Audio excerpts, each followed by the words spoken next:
Thank you very much. Thank you very much for the invitation to present and even like the opportunity to see the previous paper. I'll have a regression with women at the end if I get there to celebrate. This paper is titled New Evidence on Expectations Formation. It's joint work with Hassan, Spencer, Augustine, and Yueran, who are here attending the conference. So essentially motivation of this is that there has been discussed previously by Andre and Ulrike, lots of recent research on expectations formation that's using survey data has found biases in expectations formation, sometimes overreaction to news, sometimes underreaction to news, depending on whether you look at the consensus or individual forecaster level, whether you look at macro forecasters versus, or if you are analyst forecast, long-term versus short-run, and there's kind of, there's bias, but the question is there something that kind of help us explain the cross-section of biases? Is there a way for us to understand that cross-section a little bit more? So here, what we show is two pieces of suggested evidence from field data. On the left-hand side, you've got macro forecasters. On the right-hand side is from equity analyst forecasts, so two types of forecasts. And what we're showing here is on the x-axis, the persistence of the underlying process. So on the right-hand side, you've got like when it's 1, it's essentially random walks. When it's 0, we're talking about IID processes, very transitory processes.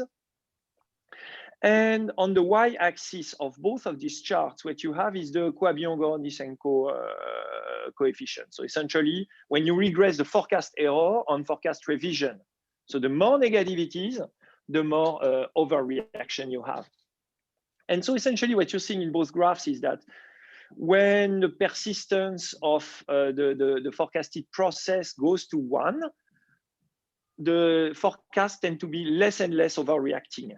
It goes towards 0, the coefficient. It starts very negative on the left-hand side and becomes like closer to 0 as we go to random walks. So it looks like in the data, in the field data, there is a relationship between, the extent to which a process is transitory and how much overreaction there is. So the thing is that, of course, measuring this in the field is not that easy because there are assumptions to make about what is the true process, but also, what people can see and not see, because this is what they're supposed to over or underreact to.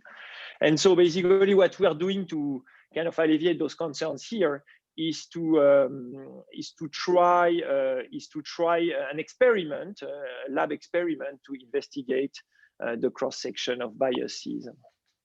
So just to give you a sense of where we're heading.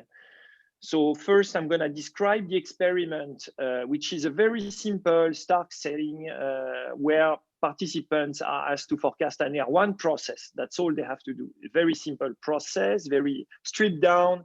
We find that, of course, expectations are not rational. People have run similar experiments before. In many directions, we improve, but in a sense, it's kind of confirming what has already been found. So expectations are not rational. They're overreacting, and that overreaction is stronger for more transitory processes. So the more transitory a process is that they have to forecast, the more overreacting they're going to be. So in the cross-section, that's kind of, consistent with the two charts I've showed you before from analyst and macro forecasters. Third finding, we try actually various non-rational models to try to fit this pattern, and we don't get them to fit it. It doesn't work, and for reasons that will become clear when I describe those models.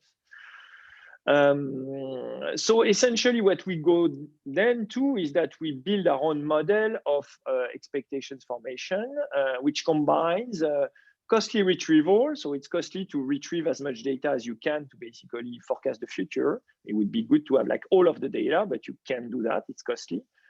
And with some kind of some availability heuristic, like very much in the spirit of the previous paper in a sense.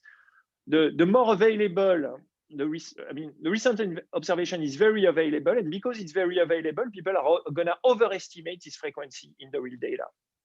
They're gonna extrapolate too much on it. That model turns out to match the data well, so that pattern that existing models don't fit, we fit it very well, actually. That's in a sense why we built that model. But that model has two additional predictions that we test. First, we vary in conditions, we vary the extent to which the most recent observation is available. And actually, when we manage to make it less available, we find less overreaction. That's all good, consistent with the model. Second prediction that we test, which is also something that existing model fail to kind of match, is the fact that, you know, when you look at longer horizon forecasting, there is more overreaction. That's what we have in our model, and that's what we have in our data. So basically, these are two additional, you know, byproducts of the model that are found to fit the data. Okay, so I'm gonna, in one slide, describe the experiment. And then, you know, I'm going to move on to the results, the empirical results, how existing models fit, and then, you know, bring about our own model and, you know, show how it matches the main result of the experiment, but also additional predictions. Very simple outline. And for the conclusion, you'll have the International Women's Day regression. Okay, so that's the experiment. Very simple. There's a graphical interface that people can see. So what they see is really just, you know, those red dots with the numerical values attached to them. And what they're asked to do is to click with their mouse on, you know, the blue and the red bar to basically tell us, you know, what would be the next and the next expected realizations of the process. So the process to generate this is very simple. It's an R1 process, which means zero, persistence row. Row is a word I'm going to say over and over again. It has no hidden private information. It's plain and simple, no complicated calculation. People are told, because it's MTurk participants, they're not supposed to know what an R1 process is. So people are just told, you know, it's a process. On a subset of people, MIT undergrads, we told them it's an R1 process. It actually does not affect the results at all. So in a sense, like kind of the prior, you can forget all of the problems linked to what is the prior that people are bringing into there. It doesn't seem to matter that much. So people are just told it's a process, and they're told that compensation increases with the accuracy of the forecast, and that, you know, and they're also asked, as you can see here, the blue and the red line, to make forecasts at multiple horizons, actually up to 5 periods ahead, even 10 periods ahead in recent conditions. So they're asked to make like various horizons. So we have data on horizon forecast. The beauty of this, and this is where there's a big improvement with respect to the existing literature, is that, you know, it's MTurk scalable. So we have 3,100 participants to various conditions over 40 rounds each, with 2 horizons. So we have, you know, a lot of data. We have a lot of data basically to test our theories on. And the key thing that we do many other things. We vary a lot of things in those conditions. But the key thing that we do, I'm going to focus on here, is that we vary the process. Remember, that's the motivation of the paper, to basically vary the main characteristic of the process, see how that affects expectations formation. So here is the result. What we do is something very simple. We take our data on subjective forecasts, and what we do is that for each of these 1 period ahead forecast, we project the 1 period ahead forecast on the current realization and see how much rho S is, where rho S is what we call the subjective persistence. It's kind of, you know, what kind of AR1 people believe in a sense. It's summary statistics of the results. And so basically what we ask in this chart, in the chart that you're seeing here, is how rho S compares to the actual rho, the true rho, okay? So on the x-axis here, what you have is the AR1 persistence, the true persistence. And on the y-axis, what you have is rho S per level of rho in the experiment. Okay, so if people were fully rational, what you would have is all the blue dots lining up on the first, on the 45 degrees line. What you find is first that all the blue dots, or almost all of the blue dots, are above the red line, which means that there is overreaction. When people see a big XT, they project it too much into the future compared to what they should be doing. What's more interesting here is that there is more overreaction when the process is more transitory, meaning that, you know, when you go to rho is equal to 0, to the left-hand side of the chart, when the x is equal to 0, rho is equal to 0, then we have a persistence, an implicit persistence, a subjective persistence parameter of 0.45, which means that people behave as if they were thinking that, you know, the R1 process has a persistence of 0.45 compared to 0. As you can see, the difference between the blue dot and the red line kind of shrinks as rho goes to 1, meaning that the closer you are to a random walk, the less and less overreaction you have, consistent with the first charts I was showing. That's extremely robust across subgroups, in particular men and women, but also, of course, lots of other conditions that we describe in the paper. Okay, so then we said, okay, is it possible to match this fact with existing models? So we take two types of models. The first two models are kind of the traditional historical expectations formation model, the pre-rational expectation revolution models. The extrapolative model by Metzler in 41, and then the adaptive model in 58. These two models are variants of the very similar model where you use past realizations to basically forecast the future realization. Where those models are backward looking is that they do not incorporate at all the specificities of the true process. There's no rho in there. So adaptive is very often thought as something that is like underreacting, and extrapolative more as something that is overreacting, but in a sense, it depends on what lambda and gamma are. Alternatives are 4 types of models. Forward-looking model, like the first one is the rational expectation model. Okay, there's a blue when there's a mathematical expectation. Which we all know. Then there's a version, an individual level version of the sticky expectation model, which is supposed to be a model of the consensus. Here we're taking it at the individual level, so think of it as an irrational version of the sticky model, where people are anchored on their earlier forecasts. That's when lambda is positive, but they're incorporating a little bit of the rational expectation through the 1 minus lambda term times expected x. Then we're trying also the diagnostic model where the forecast is a combination of rational expectation plus some kind of gamma times some kind of extrapolative term, which essentially captures the relevance of the news that came in between t-1 and t to forecast t+1. So if this news is very relevant to forecast t+1, then I'm going to overreact to it, hence the gamma positive. And then we're also going to try, because it has the power of generating some overreaction, the least square learning model that has been used recently by Ulrike, where basically people run rolling regressions of xt+1 on xt on the past data, but they have decreasing weights. So very recent observations count more than very old observations, which has the power of giving a little bit more weight to more recent observations. Okay, so the thing is, these models do not really match the data very well. So here is how I'm showing it here in this chart. So we take each of these models, we estimate them to fit our subjective forecast data. So we run some kind of, we minimize least square deviations between our model and with its parameter and between the the model which we pick and the data. So for instance, going back there, if you look at the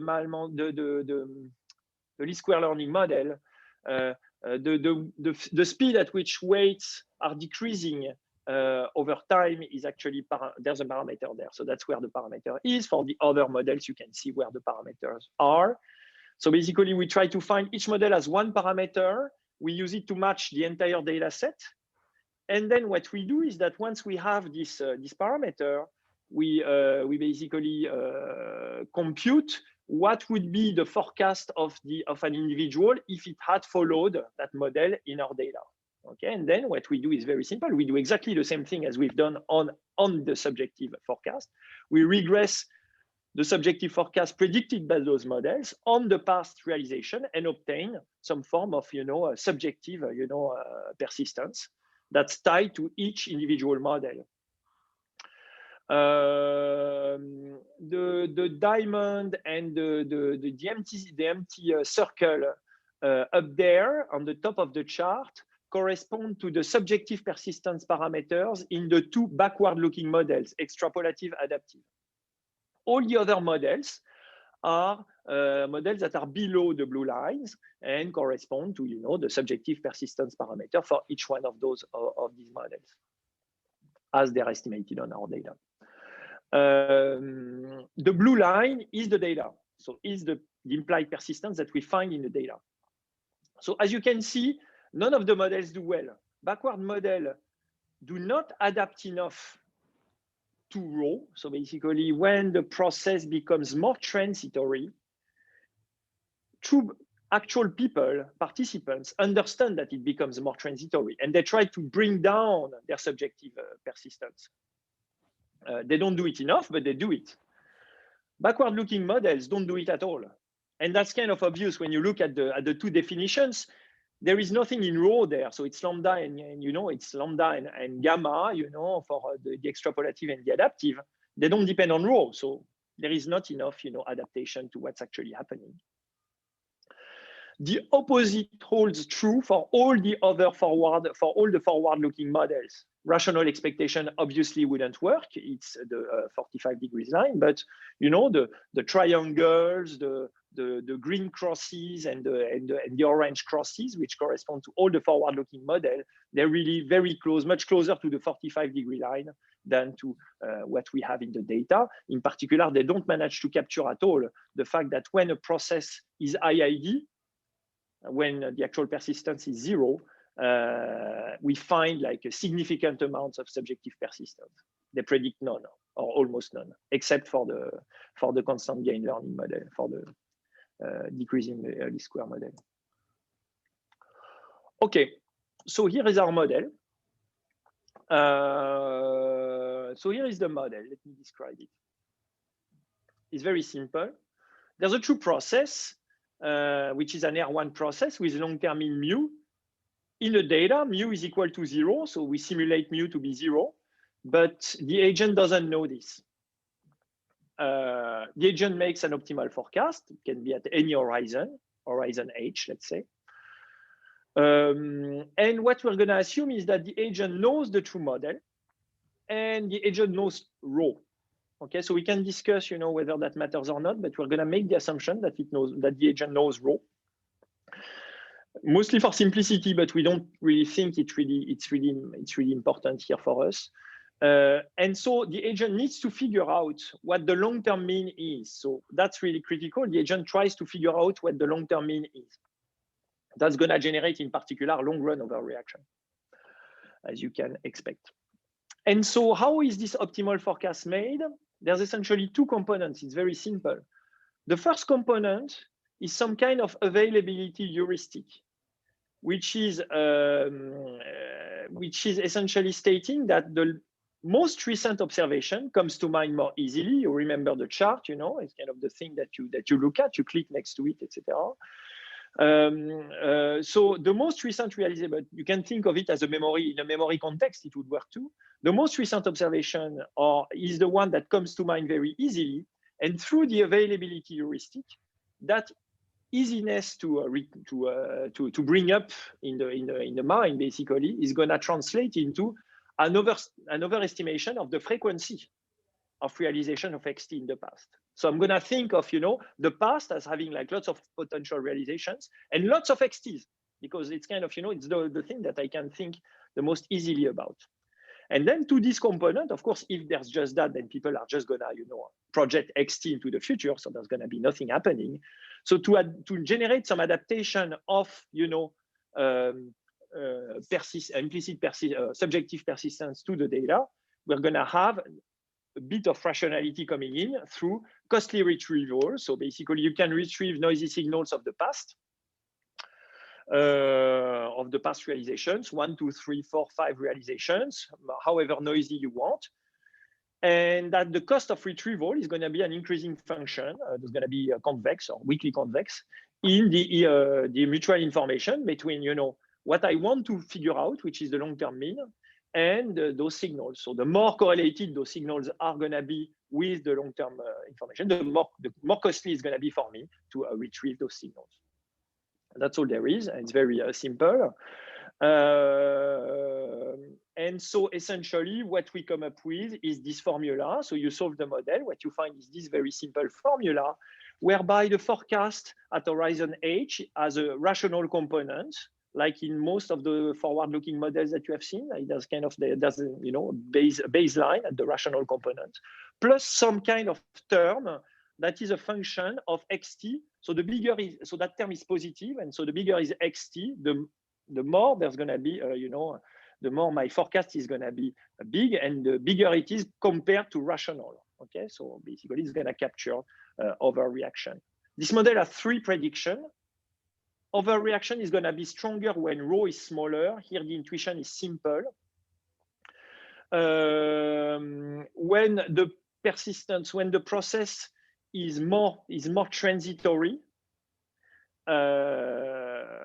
when the process is more transitory, I'm expecting the x to revert to mu. Okay, and so basically, since there's a lot of past information in my estimate of the long-term mean of the process, then I'm gonna overreact more. The model has 2 additional predictions.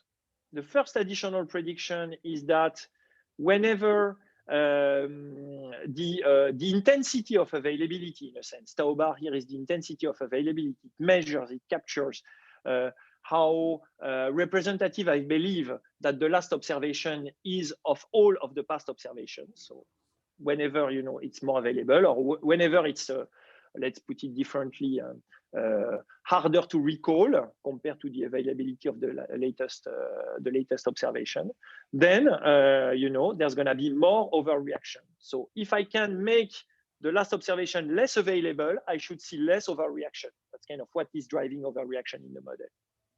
Third prediction, the longer the horizon is going to be, the more my estimate of the long-term mean is going to matter. And since my estimate of the long-term mean carries a lot of the most recent observation, because it's the one that is the most available, then you know, I'm going to overreact more in the very distant future. Okay, in the very, very close future, basically, I'm more going to try to think about the mean reverting part of the process. So there I'm going to make fewer mistakes. Okay, so here are the 3 charts that are the 3 results, so that I can finish on time. First, so the blue line is the data. Remember, these are the subjective persistence coefficient as a function of the true persistence. That's the thing I'm trying to match.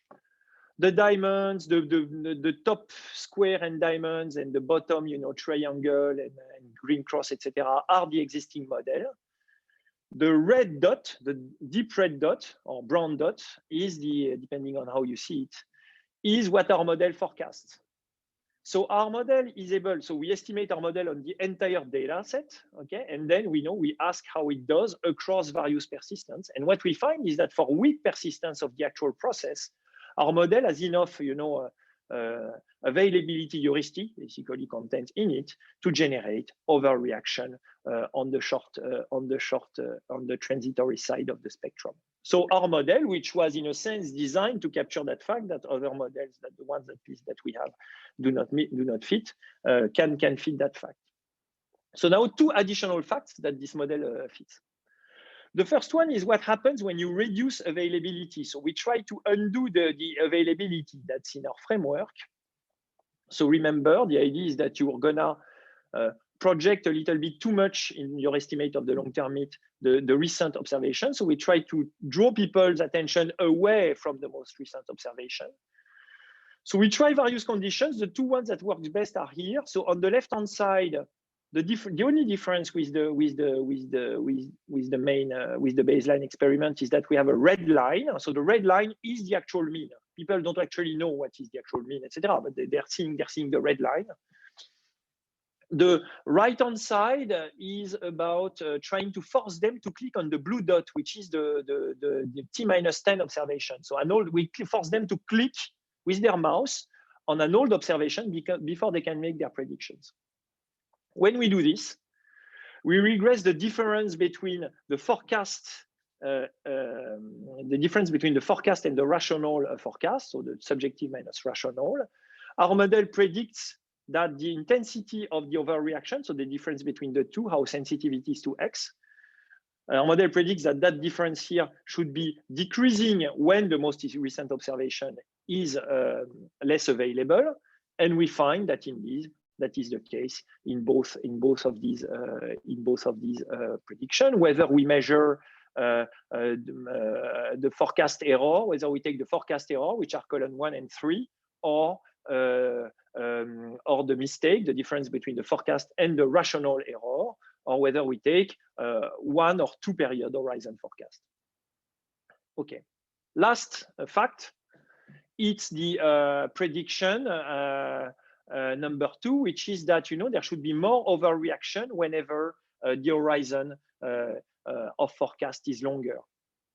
Okay, why is it the case? Again, because I'm gonna, to make long-term horizon forecast, I'm gonna rely a lot on my estimate on the long-term mean.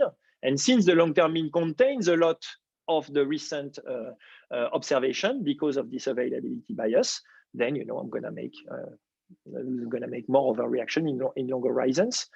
So here, what I'm showing you, and I don't have time to describe it in detail, but you see the spirit now, is exactly the same chart as before, but now it's for 2 period horizon forecasts. Okay, so I'm computing essentially the real persistence of the process and the subjective persistence that's embedded in 2 period forecasts.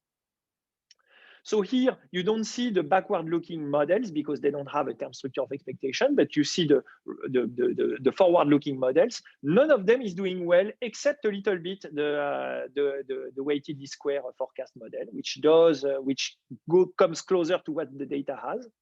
But our model there, which is fitted on 1 period forecast, actually does extremely well also on fitting 2 period horizon forecast. Okay, it's the red dots that are very close to the blue line. That's it. So I promised, so I need to deliver the International Women's Day regression. So I'm regressing here the mistake on the lagged realization. What I find is that whenever there's a baseline effect minus 0.2, which is negative, which means overreaction, that's kind of what we've been discussing. Then I interact with a gender dummy that is retrieved on mTurk, and we find no difference. But I guess this is because there is no relationship with grocery shopping. That's it. Thank you. Thanks so much, David. And now let's move on to the discussion. Please, you have the floor.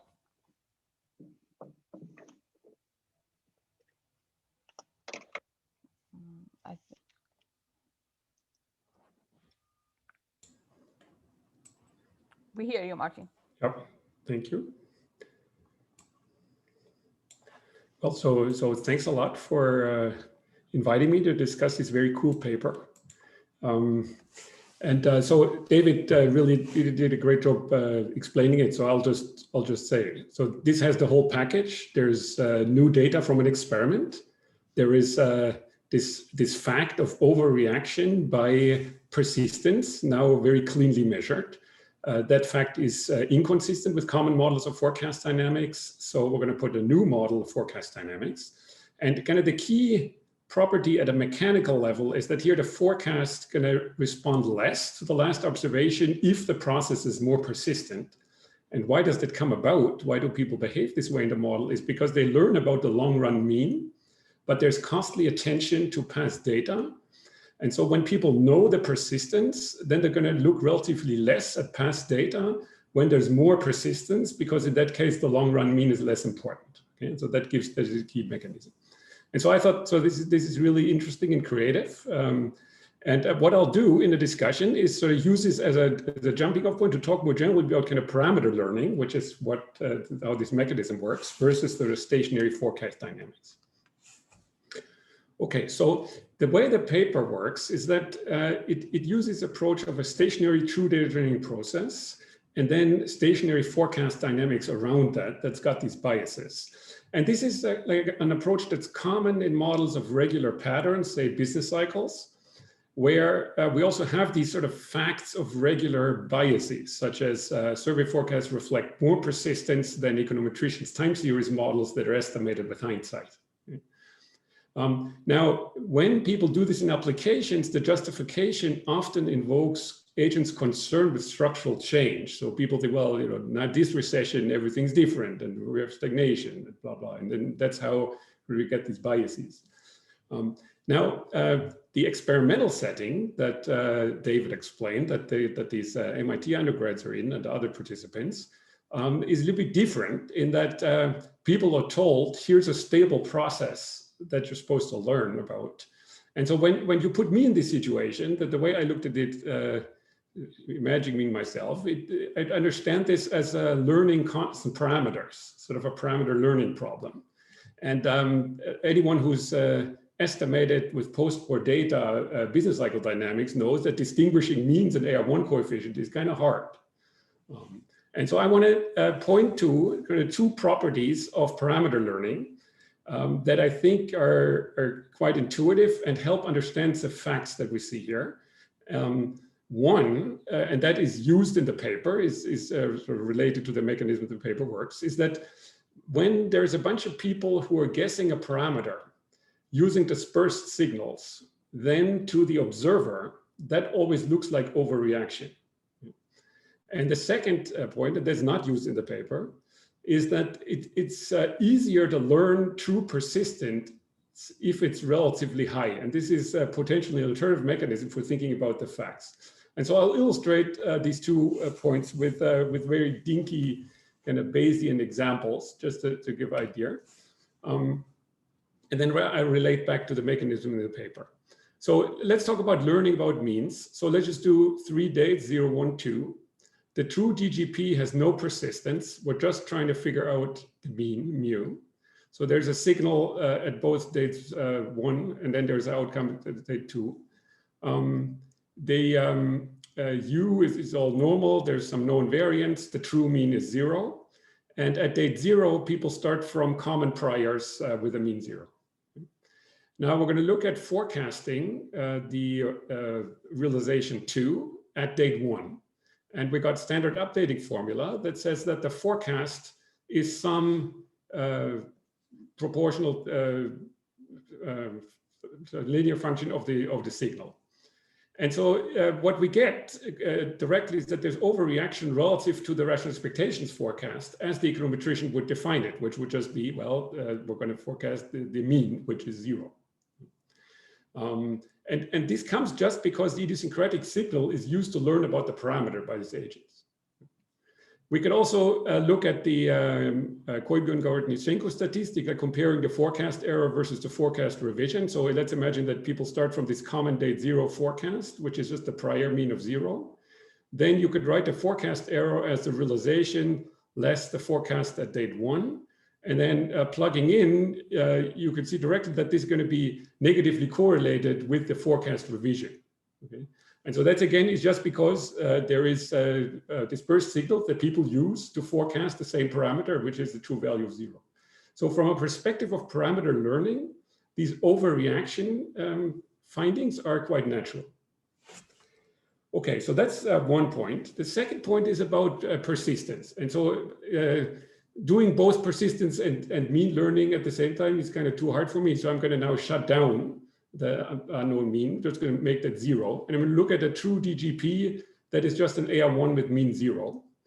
And then I'm going to say we're going to draw the first Y from the stationary distribution, as is done in the paper. And I'm going to look at common priors about rho. Okay, so then we got to think about how it would forecasting of Y2 work at date 1. And so to see the information content of the sample for a given, for this row, which is the unknown parameter, it's helpful to divide everything by Y0. And so then you see that the growth rate of the Y is basically a signal about row. And then it's got this, this noise here, and the noise is larger if the Y is relatively smaller. Okay.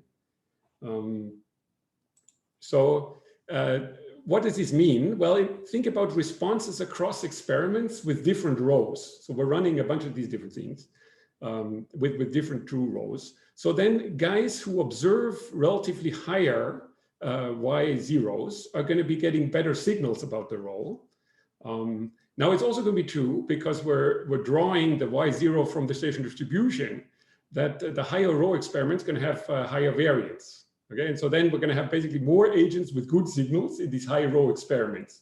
And that should push them towards making better forecasts. I don't do any updating here explicitly, but that's sort of a intuitive force here.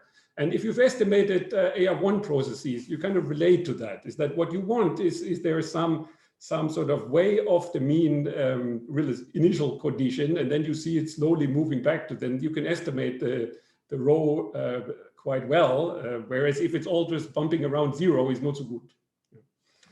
Okay, so let me relate this to the paper. So in the, I mean, the paper has some of this going on, I mean, incorporating parameter learning into these forecasting models is generally difficult because Bayes' rule is a mess. And also, when we write a model like this, we've got to take a stand on stationarity. Do we want to have non-stationary convergence or not?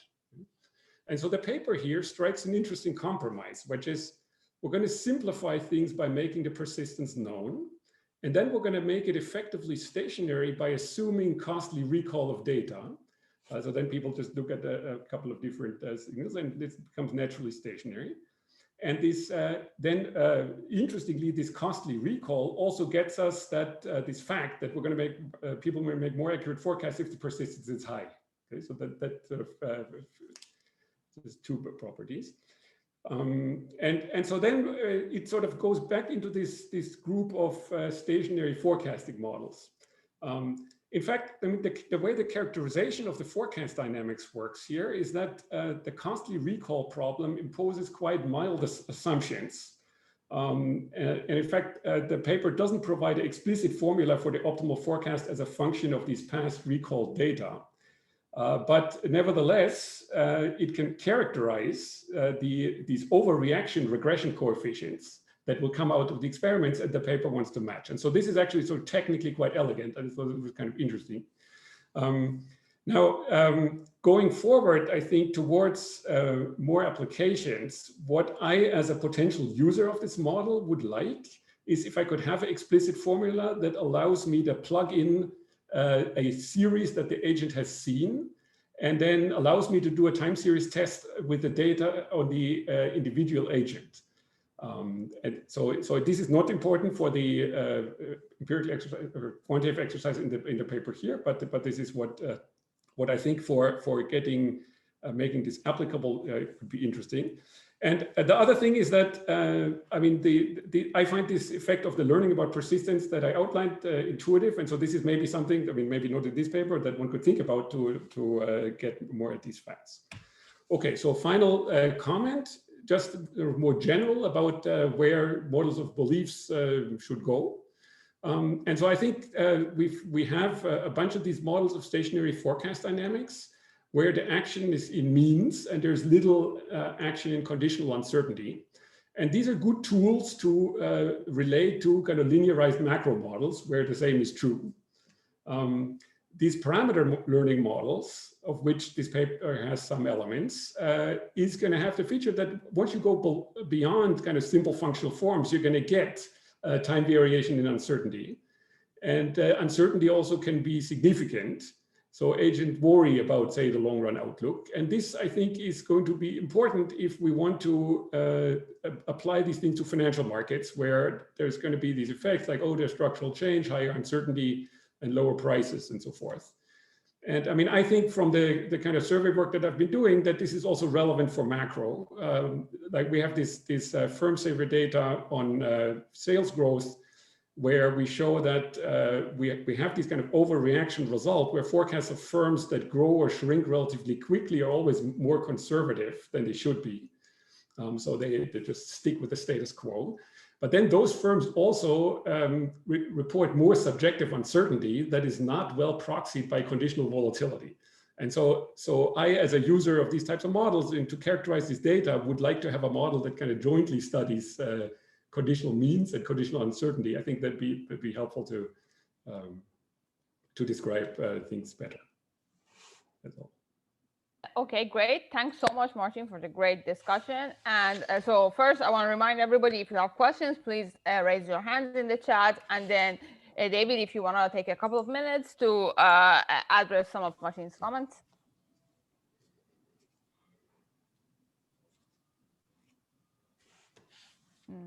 David, do you want to? Yeah, I'm sorry. Yes, sorry. I was. No, thanks a lot, Martin. It's all very good point. Actually, we exchanged also over the weekend, and so that led us to think a little bit harder about the model. So it's fantastic interaction. Thanks a lot. So I have 2 points. So one is clarification about what you said. Yes, it's true. The model doesn't explicitly say how forecasts depend on the past, because we are just characterizing the conditional expectation of the forecast, conditional on the last observation, which is the object that we use in our experimental approach. We can, however, do a little bit more with the model, which is, for instance, to say how many data points. Imagine that, for instance, our person can remember a few data points, and those data points might have noises. So imagine that there is no noise, for instance, at all on those data points. Given our data, how many data points do people need to remember, in a sense, or see, to basically produce their forecast?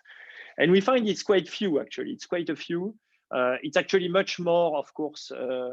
Yeah, it's actually quite. It's very few of them, like a couple, 2, 3. If they're long, if they're far, yeah. Anyway, so not that many. So that's kind of what we have in the data. The other thing is about the learning on row. So that's something also we've been struggling with a little bit, because it makes things a bit more complicated. A fact that we care about a lot in the data is that there is overreaction on long-term forecast. And if people don't have a rho that is equal to 1 in mind, if they think it's, I don't know, 0.8 or 0.7 or 0.6, 0.6 to the power 5 is very small. And so basically you get very little overreaction in the long run, as soon as you allow people to learn, about rho. Like rho doesn't really give us the mileage that we need. We really need it to be about the long-term mean. But I guess that's very consistent with what you said, but I wanted to make that point. Yes. Otherwise, all your points are clear. And in particular, the idea of to make the model portable into macro to specify the signals a little bit better would be that's an interesting thing to think about. Yes. Okay, great. So I think we have time for one question. So Giovanni Bruno from EDHEC, he had an interesting question. So Giovanni, please go ahead. You should be unmuted.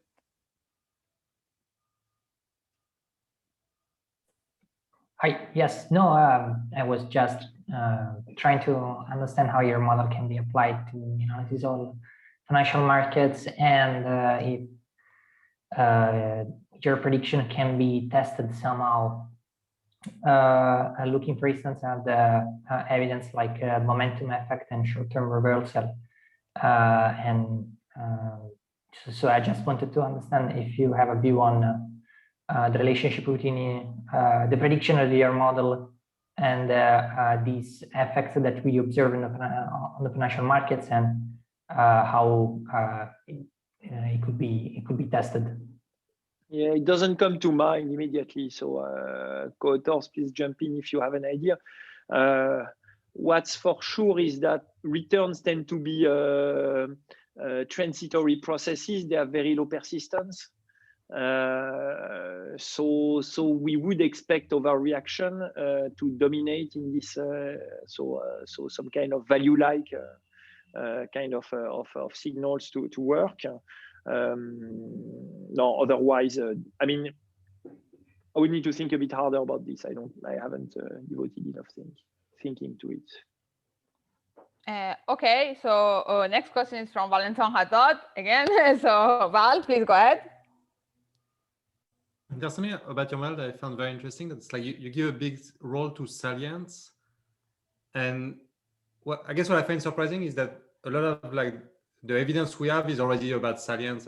Like if you think of the work of Ulrike, I think when she was talking about like PTSD, that sounds like salience in a way to me a lot. That is like experiences that are really important in life matter a lot. So would you say that people have underestimated the role of salience in those kind of like time series experiment, or that there's a new role that we didn't understand? Like, I guess I don't know enough the literature to understand this linkage, but it would be useful if you could elaborate a little bit on salience itself. I mean, it's true that it's I don't know. It's okay. Let me put it differently. I prefer availability here, simply because availability has a clear meaning, which is when something is salient, in a sense, when something easily comes to mind, you misinterpret the easiness with which it comes to mind, and you think it's representative of its frequency. So if it comes to mind easily, you think it happens all the time. And in our setting, it's a very natural, it goes from one to the other very naturally, which is that, you try to estimate the long run mean, so you need a lot of data points. You will not gather that many because it's costly. But there is this thing that is super salient, which is the recent observation. And so you will think that thing has occurred very many times, basically. And that's kind of how the model works. Salience in itself doesn't say much, it's just salient. But how does it translate into a bias? I would say kind of the whole discussion on availability is kind of, a bit more, I think tells us more, yes.